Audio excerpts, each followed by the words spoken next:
Yotox anti-moustique mooy aar mag ak ndaw ci bépp matu yoo am na booy piis ci rido yére ak moustiquaire ak booy diw ci yaram. Val d'Afrique moo leen di may seen journal de la santé. dalee nag jàmm opération saxal set ngir wër ñu tàmmali ko ngir profito ci vacances citoyennes yi jagleel ko wàllu cet lu ni mel di mbëbëtu Déthié Diouf jiite parti Visa les citoyens jiite it association jeunesse action citoyenne mu amaloon ab tournée de sensibilisation soxal wàllu wér-gu-yaram cet ak séddale ay garab ak i produits d'hygiène Déthié Diouf nag di ci woo ndaw yi ñu fexe ba fàggandiku ci yenn feebar yi nga xam ne ñàkk cet moo koy indi ci jamono ji nga xam ne ñu ngi amal seeni ay nawetaan ñu teewlu ay kàddoom ci micro Moussa Dramé. waaw ñu ngi ci vacances citoyennes yi daal di lancer programme bu ñuy wax saxal set ngir wér vacances citoyennes yi nag ñun dañ doon samp garab ak yooyu waaye ñun dañu ne lépp lu jëm ci wàllu cet ak lépp lu jëm ci wàllu wér-gi-yaram ñun ci côté boobu la ñuy def sunu doole pour mën a gën a jëmale mbir yi kanam loolu moo tax ci ziyaare bi amoon fii ci Ndiama Pakaaw ak El Hadj Sidia Dramé président des oulémas Mandeng donc ñu ñoo def ci taxawaay lu mat juróomi fan jàppale nit ñi ci wàllu cet joxe fa ay saabu joxe fa ay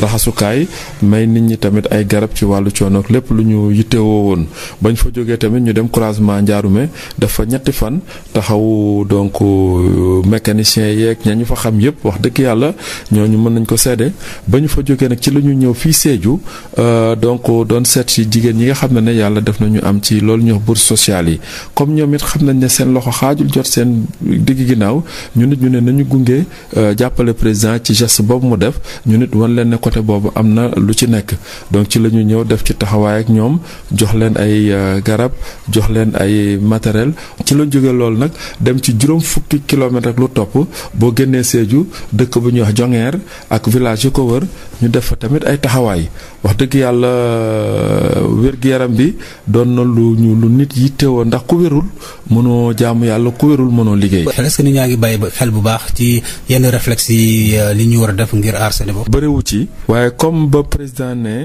cleaning day ñu ne ko cleaning day every day mooy loolu dafa war a sax nañu jublu ci li nga xam ne mooy action citoyenne yi donc jàppale gox yi ci wàllu set pour ñu doon citoyen dëgg mooy ki nga xam ne fu mu toll mi ngi xalaat lan laa war a mën a def pour jëmale sama gox ak sama askan kanam. ñu wax ci feebar bi nga xam ne moom la ñuy woowee fièvre hémorragique Crimée Congo ni muy feeñe nag moo di yaram bu tàng yax yu metti vertige ak yenn douleur ci mbagg yi amit bopp yu metti yenn saay mu jàpp bët yi nee nañu ci ndorteel mi léeg-léeg mu ànd ak woccu wala put buy metti mën na dem sax ba ànd ak biir bu daw wala biir buy metti mbokk déglukat yi fii la ñu yem ak yéen ñu yendoog jàmm.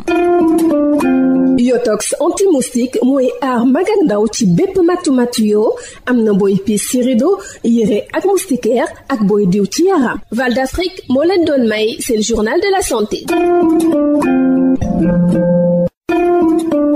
Yotox anti-moustique pour le corps, les vêtements, les rideaux et draps vous protège contre les moustiques chez l'adulte et l'enfant. Val d'Afrique vous offre votre journal de la santé. Bonjour chers auditeurs, opération Saxal Set ngir wër pour mettre à profit les vacances citoyennes au service de la salubrité publique. L'initiative porte les empreintes de Déthié Diouf, le président du parti Visa les citoyens et président de l'association Jeunesse Action Citoyenne, en tournée de sensibilisation sur la santé, l'hygiène et la distribution de médicaments et produits d'hygiène. Déthié Diouf exhorte les jeunes à la prévention des maladies par la salubrité en cette période de championnat national populaire appelé navétane.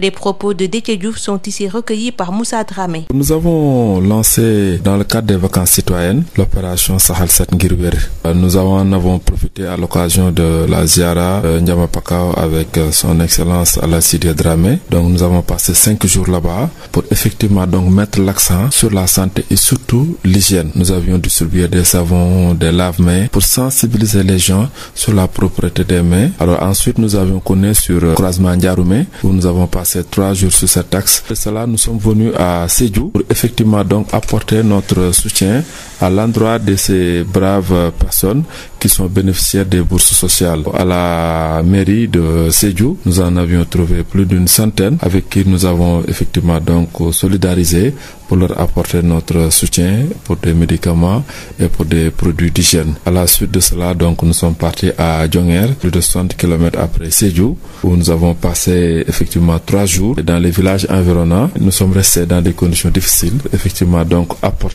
faire notre devoir. Est-ce que vous avez le sentiment que les populations développent quand même des réflexes justement de prévention de ce genre? Le réflexe n'est pas encore ancré. Donc nous repassons, parce que quand le président de la République avait parlé de Cleaning Day, nous avions parlé de Cleaning Day Every Day. Installons le réflexe de la poubelle. Donc nous sommes sur notre champ en tant que citoyens productifs, conscients. Nous partons partout où la nécessité est pour effectivement donc apporter notre modeste contribution. C'est la période des vacances. Est-ce que vous avez un message à adresser aux jeunes notamment? Et le sport, c'est une bonne chose, mais pensez à être utile à sa communauté. Parlons de la fièvre hémorragique de Crimée-Congo, l'apparition des symptômes brutaux, fièvre, myalgie, vertige, raideur et douleur de la nuque, douleur dorsale céphalée, yeux sensibles et photophobie. On observe parfois au début des nausées, des vomissements et un mal de gorge s'accompagnant éventuellement de diarrhée et de douleurs abdominales. C'est tout pour aujourd'hui. Merci de nous avoir suivis.